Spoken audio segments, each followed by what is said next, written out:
Hello my brilliant student, welcome back to my channel again. This is the part 3. Part 1 and 2 I have uploaded on my channel. तो इसमें हम देखेंगे कि कैसे organism nutrition obtain करता है. ठीक है. Since the food and the way it is obtain differ. देखो दोनों का फूड लेने का तरीका होता है वो डिफरेंट होता है.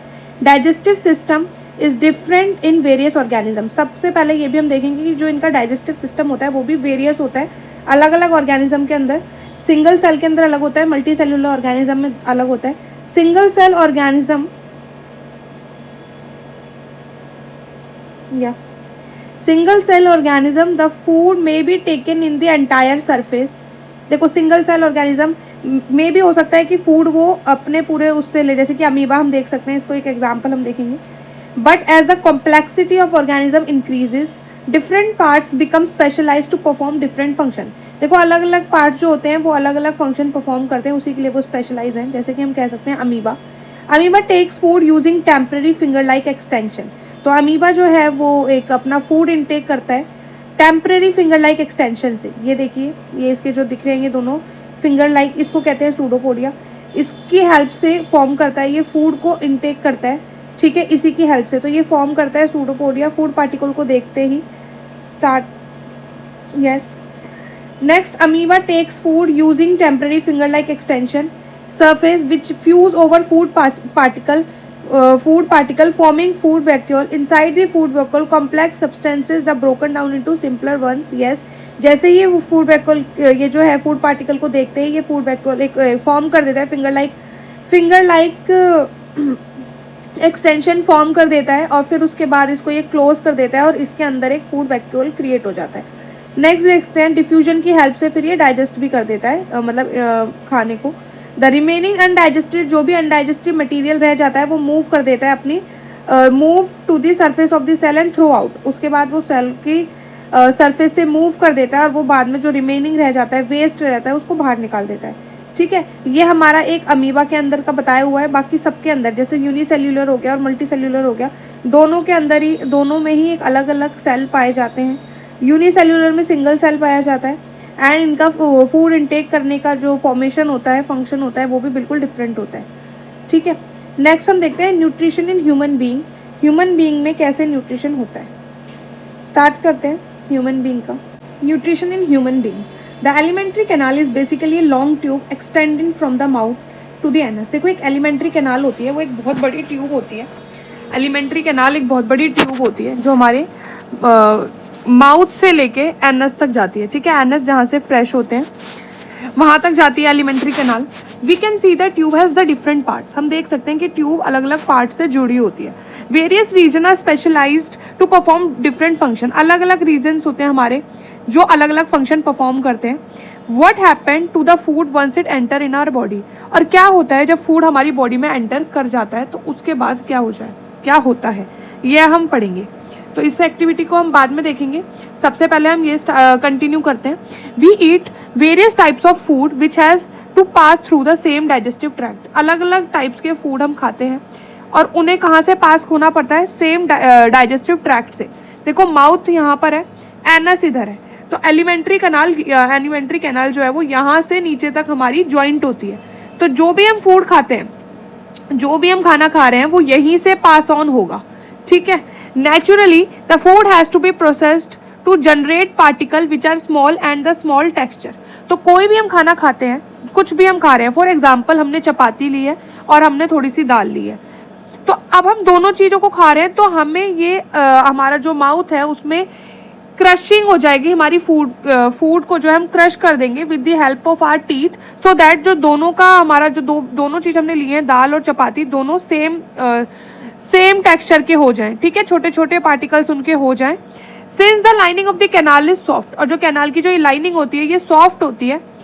The food is also wetted to make the passage smooth. Yes, बिल्कुल. जो हमारे माउथ के अंदर देखो सलाइवा होता है, उसकी हेल्प से जो हम फूड इनटेक करते हैं, फूड जो हम खाते हैं वो हमारा इजीली पास ऑन होता है, मूव होता है. व्हेन वी ईट समथिंग, जब हम कुछ चीज़ खाते हैं, we like our mouth water. जब भी हम कुछ चीज़ खाने की सोचते हैं तो हमारे मुंह में पानी आ सकता है, जब भी कोई अच्छी फेवरेट चीज़ हमारी हो. This is actually not only water. ये सिर्फ पानी नहीं होता, बेसिकली एक फ्लूइड फ्लूइड होता है, फ्लूइड वाटर होता है जिसे हम कहते हैं सलाइवा, ठीक है। ये एक फ्लूइड वाटर होता है, it is not only water, it is a fluid water which is called a saliva, ठीक है। Secreted by the salivary gland, जो कहाँ से निकलता है, सैलिवरी ग्लैंड से। Another aspect of the food we ingest, ingest यानी कि इंजेशन, यानी कि जो भी हम खाते हैं वो एक कॉम्प्लेक्स नेचर का होता है, अलग अलग नेचर की चीजें हम खा लेते हैं, ठीक है। It is to be observe that from alimentary canal, जो एलिमेंट्री कैनाल से it has to be broken into smaller molecules, तो स्मॉलर मॉलिक्यूल्स में हमें ब्रेक करना पड़ता है। और वो कौन करता है, क्योंकि हम डायरेक्ट जो चीज़ खाते हैं वो डायरेक्ट, जो भी हम न्यूट्रिएंट इनटेक कर रहे हैं वो डायरेक्ट हमारी बॉडी में नहीं लगता, उसको पहले एंजाइम्स की हेल्प से, बायोलॉजिकल कैटेलिस्ट है ये, इससे पहले वाली वीडियो मैंने आपको इसका डिस्कस किया है, फिर से मैं एक बार आपको बता देती हूँ। बायोलॉजिकल कैटेलिस्ट होता है जिसे हम एंजाइम्स कहते हैं, वो स्मॉल पार्टिकल्स में हमारे फूड को ब्रेक करता है और एनर्जी प्रोवाइड करता है। द सलाइवा कंटेन और एंजाइम्स, और उस सलाइवा, आप देखो इसमें मैंने बात की है, तो अभी तक हमने क्या किया है, कॉम्प्लेक्स नेचर के फूड को हमने सेम टेक्सचर करके माउथ में अपने रखा है, और उसके बाद बायोलॉजिकल कैटेलिस्ट की हेल्प से स्मॉलर मॉलिक्यूल्स के अंदर जो भी एंजाइम्स जो होते हैं वो उनको ब्रेक कर देते हैं ग्लूकोज की फॉर्म में, ग्लूकोज प्रोवाइड करते हैं हमारी बॉडी को। The saliva, the salivary amylase that break down the starch, salivary amylase है जो स्टार्च को ब्रेक डाउन करता है और complex molecule to give sugar बनाता है। The food is mix through with saliva, food अब किस चीज़ से मिक्स हो गया, फूड हमारे सलाइवा से मिक्स हो गया है, and move around mouth chewing by the muscular tongue. अब उसके बाद जब हमने ये सारा चीज़ें प्रोसेस कर ली है, फूड मिक्स हो गया है, सलाइवा की हेल्प से माउथ में ऑइसोफेगस के, ये जो फूड पाइप आप देख पा रहे हो, मैं आपको एक फिर से ये दिखा देती हूँ, ये थोड़ा, ये देखिए, ये जो फूड पाइप है इसकी हेल्प से फूड जो है वो मूव डाउन होगा, नीचे की ओर जाएगा, ठीक है। It is necessary to move the food a regulated manner, देखो ये नेसेसरी है कि जो भी हम फूड खा रहे हैं वो एक रेगुलेटेड मैनर में नीचे की ओर जाए, अदरवाइज अगर नहीं होता, अगर ये सारा, कभी कभार ऐसा होता है ना कि ऐसा हो जाता है कि जो भी हमने खाया है उसकी प्रॉब्लम से हमें प्रॉब्लम क्रिएट हो जाती है। जैसे कि हमने पानी पिया तो कहते हैं ना कि एकदम से खांसी आ गई पानी पीते के साथ ही, तो वो नीचे जाने की बजाय वो ऊपर की ओर आ जाता है। तो इसीलिए हमें एक रेगुलेटेड मैनर में ये फूड डाउनवर्ड जाता है, नीचे जाता है, tube, so that it can be process properly to each part, ये नीचे जाता है और अपने हर पार्ट में food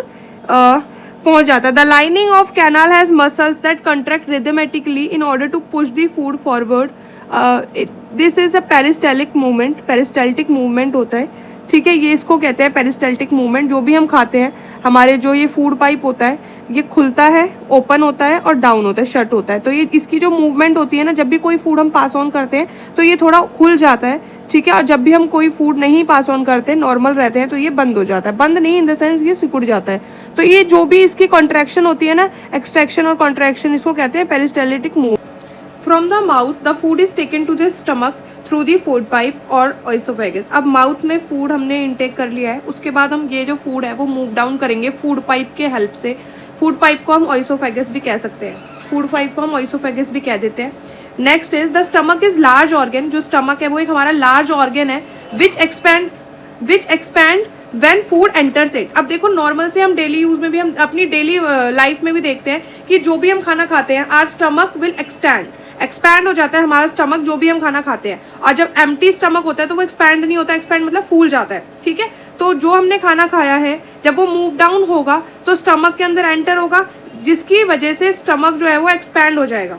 the muscular wall, stomach के अंदर मस्कुलर वॉल होती है, the muscular wall of the stomach में जो मस्कुलर वॉल है, help in mixing the food, वो हेल्प करती है फूड को मिक्स करने में thoroughly with more digestive juice. और डाइजेस्टिव जूस की हेल्प से स्टमक के अंदर मस्कुलर जो वॉल होते हैं, मस्कुलर वॉल ये जो मसल वॉल होती है स्टमक के बाहर, ठीक है, ये इस फूड को हेल्प करते हैं मिक्स करने में। नेक्स्ट देखते हैं, these digestion function are taken care by gastric gland. Stomach के अंदर जो मैंने बोला ये मस्कुलर वॉल है, इसके अंदर होता है गैस्ट्रिक ग्लैंड, एक ग्लैंड पाया जाता है स्टमक के अंदर, उसको कहते हैं गैस्ट्रिक ग्लैंड, ठीक है। ये डाइजेशन में हेल्प करता है। अब मैं आपको बता दूं, गैस्ट्रिक ग्लैंड के अंदर 3 पॉइंट आ जाते हैं, जैसे कि 3 फंक्शंस परफॉर्म करता है gastric gland, that is hydrochloric acid, protein, protein एक डाइजेस्टिव एंजाइम्स है जिसको हम पेप्सिन कहते हैं। पेप्सिन जो है वो प्रोटीन को डाइजेस्ट करता है, बट इसमें पूरी तरह डाइजेस्ट नहीं करता, लेटर ऑन वो डाइजेस्ट कर देता है, बट यहाँ से हम कह सकते हैं कि डाइजेशन स्टार्ट हो जाता है पेप्सिन की हेल्प से। तो हाइड्रोक्लोरिक एसिड और पेप्सिन, और एक बात और, हाइड्रोक्लोरिक एसिड जो है वो एक एसिडिक नेचर का होता है जिसकी वजह से पेप्सिन वर्क कर पाता है। ये पेपर में बिल्कुल आ सकता है। पेप्सिन जो है वो एसिड की नेचर में ही वर्क करता है पेप्सिन। नेक्स्ट देखते हैं, नेक्स्ट एक पार्ट हो रहा है म्यूकस। तो तीन चीजें, गैस्ट्रिक ग्लैंड जो है वो तीन चीज रिलीज करता है, तीन, जिसको कहते हैं hydrochloric acid, protein digesting enzyme जो पेप्सिन हो गया, और एक म्यूकस, तीन चीजें इसने रिलीज कर दी। Hydrochloric acid create an acidic medium, बिल्कुल ये तो क्वेश्चन, ये तो नाम में ही है, हाइड्रोक्लोरिक एसिड है जो वो एक एसिडिक मीडियम क्रिएट करेगा, और जो पेप्सिन है वो एसिड के नेचर में ही वर्क कर सकता है। नेक्स्ट देखते हैं, the mucus protect the inner lining, और जो म्यूकस होता है, जो थर्ड पार्ट इसका है म्यूकस, वो अंदर की लाइनिंग को प्रोटेक्ट करता है। स्टमक की जो इनर लाइनिंग होती है, अंदर की लाइनिंग होती है, एंड स्टमक ऑफ द ऐसे अंडर नॉर्मल कंडीशन, उसको नॉर्मल कंडीशन में रखता है। ठीक है, कभी कभार हमने देखा होगा, नेक्स्ट देखते हैं, we have often heard adult complaining about acidity. हमने देखा है कि कभी कभार एडल्ट जो होते हैं, या फिर हमारे घर के बड़े, या फिर हम भी कह सकते हैं अपने आप को भी, तो हमारे एसिडिटी की प्रॉब्लम हो जाती है। तो वो क्यों होती है? वो इसीलिए होती है जब हमारे जो स्टमक के अंदर एसिडिक नेचर ज़्यादा बढ़ जाता है, जिसकी हेल्प से हम कई टैबलेट्स हमें लेनी। Next is the exist of food from the stomach is regulated by the sphincter muscle. अब स्फिंक्टर मसल्स की हेल्प से, जो स्टमक के बिल्कुल नीचे लास्ट वाली पार्ट पे रहता है, स्टमक के जैसे ये स्टमक है उसके नीचे रहता है स्फिंक्टर मसल, जिसकी हेल्प से जो खाना है, हमने जो भी चीज़ हमने स्टमक के अंदर डाली है, फूड जो है वो रिलीज होता है स्मॉल अमाउंट में, जाता रहता है स्मॉल अमाउंट में, धीरे धीरे वो स्मॉल अमाउंट में स्मॉल इंटेस्टाइन में जाता है। ठीक है, फ्रॉम दी स्टमक, अब क्या हुआ, स्टमक से सारा खाना कहाँ चला गया? स्मॉल इंटेस्टाइन में। स्मॉल इंटेस्टाइन एक लॉन्गेस्ट पार्ट एलिमेंट्री कैनाल का है। ठीक है, ये एक मोस्ट इंपॉर्टेंट पार्ट है हमारे बॉडी का।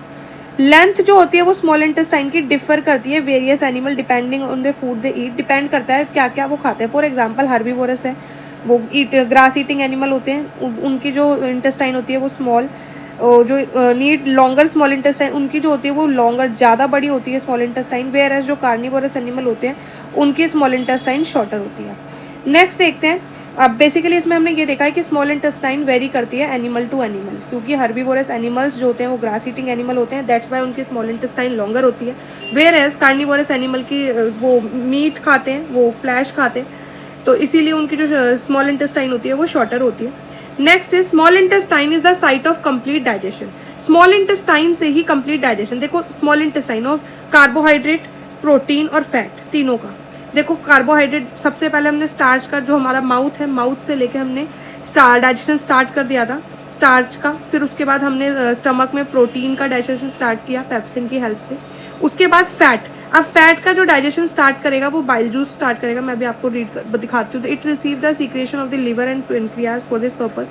The food coming from stomach is acidic. अब जो भी फूड हमारे स्टमक में से आया है वो एसिडिक नेचर का था, क्योंकि उसके अंदर हाइड्रोक्लोरिक एसिड था, जैसे कि मैंने बताया था आपको।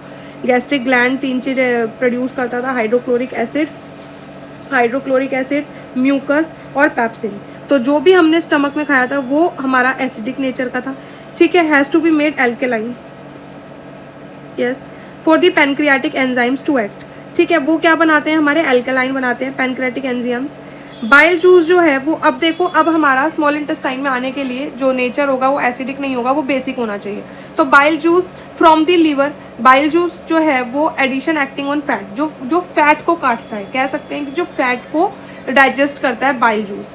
Fat are present in intestine in the form of large globules. Large globules में जो बड़े बड़े फैट के कह सकते हैं ग्लोब्यूल्स होते हैं इस तरीके से फैट के, तो उसको ब्रेक करता है बाइल जूस। ठीक है, क्योंकि अभी तक फैट डाइजेस्ट नहीं हुआ था, फैट को हमने डाइजेस्ट नहीं किया था। तो bile salt break them down into smaller globules. अब जो बाइल सॉल्ट होता है, जो हमारे यहाँ आप देखिए इस साइड, ये जो है इसे कह सकते हैं हम इधर, तो ये हमारा बाइल सॉल्ट जो है, बाइल जूस की वजह से फैट के globules, large globules break down होते हैं, जिसके अंदर बाइल सॉल्ट होता है। बाइल सॉल्ट ब्रेक डाउन करता है स्मॉलर ग्लोब्यूल्स में, लार्जर जो बड़े बड़े ग्लोब्यूल्स होते हैं फैट के, उसको स्मॉलर ग्लोब्यूल्स में करता है बाइल सॉल्ट। और उसके बाद आ जाता है हमारा efficiency, this is similar to emulsify action to soap, बिल्कुल इस तरीके से इमल्सिफाई करता है जैसे सोप के ऊपर से डर्ट हटती है। नेक्स्ट आता है पैनक्रियाज। पैनक्रियाज सीक्रिएट करता है, एक पैनक्रियाटिक जूस निकालता है, रिलीज करता है, विच कंटेन एंजाइम्स, जो एक एंजाइम कंटेन करता है जैसे कि ट्रिप्सिन। पैनक्रियाज ट्रिप्सिन हेल्प करता है प्रोटीन को डाइजेस्ट करने में, for breaking down emulsify fat, और फैट को भी emulsify.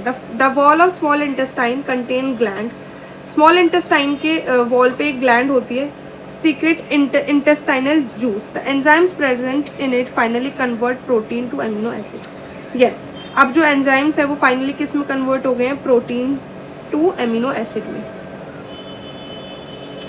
Complex carbohydrates into glucose and fat into fatty acid. देखो प्रोटीन जो था वो किस में कंप्लीट हो गया, अमीनो एसिड में, क्योंकि पहले हमने प्रोटीन का पेप्सिन ने काम स्टार्ट किया था पर टोटल डाइजेस्ट नहीं किया था। उसके बाद स्मॉल इंटेस्टाइन में आने के बाद जो फैट है उसको बाइल सॉल्ट ने डाइजेस्ट कर दिया। फैट को हमने किस में करा, फैटी एसिड में या फिर ग्लिसरॉल में, और प्रोटीन को एमिनो एसिड, प्रोटीन चेंज हुआ एमिनो एसिड में, और कार्बोहाइड्रेट चेंज हो जाता है ग्लूकोज में। कहते हैं ना स्टार्च चेंज हो जाता है ग्लूकोज में, वो माउथ में ही हो जाता है, ठीक है, मतलब माउथ से डाइजेशन स्टार्ट हो जाती है, हम ये कह सकते हैं। Next is digestive food is taken up the wall of the intestine, inner lining of small intestine, numerous finger like projection होते हैं जिसको विली कहते हैं। देखो ये हमारा इनर लाइनिंग है स्मॉल इंटेस्टाइन की, इसके अंदर जो ये इस तरीके से ये जो होती है इसको विली कहते हैं, विली, ये विली होती है इनकी, ये चीज़ इसे विली कहेंगे। ये अंदर की ओर होती है, अंदर की साइड होती है, ऐसे ऐसे ये विली होती है, स्मॉल इंटेस्टाइन में प्रेजेंट होती है ये, ठीक है। The inner lining of small intestine numerous finger like projection होते हैं जिसे विली कह सकते हैं। Which increase the surface area for absorption, जो क्या करता है, एब्जॉर्ब करने का सरफेस एरिया को इंक्रीज करता है। विली जो है वो एक सप्लाई करता है ब्लड वेसल्स के अंदर। अब क्या होता है, अब जो हमने न्यूट्रिएंट इंटेक करे हैं वो स्मॉलर पीसेस में ब्रेक डाउन होके प्रोटीन एमिनो एसिड में बना है, कार्बोहाइड्रेट ग्लूकोज में कन्वर्ट हुआ है, फैटी एसिड में। अब ये जो भी हमने खाया है ये हमारे डिफरेंट सप्लाई हो जाएगा हमारे ब्लड वेसल्स में, ठीक है, और हमारी एनर्जी देगा, बिल्डिंग करेगा न्यू टिश्यू को। अब होगा मेंटेनेंस और रिपेयरिंग का काम स्टार्ट। ऐसा नहीं होता कि हमने खाया और वो हमारी बॉडी में लग गया, बिल्कुल भी नहीं, उसको पहले वो ब्रेक डाउन होता है, उसका प्रोसेस पर्टिकुलर फंक्शन होता है जो हमने पढ़ा है, ठीक है। नेक्स्ट क्लास में हम इसके कुछ क्वेश्चंस करेंगे as well as respiration start करेंगे। Respiration next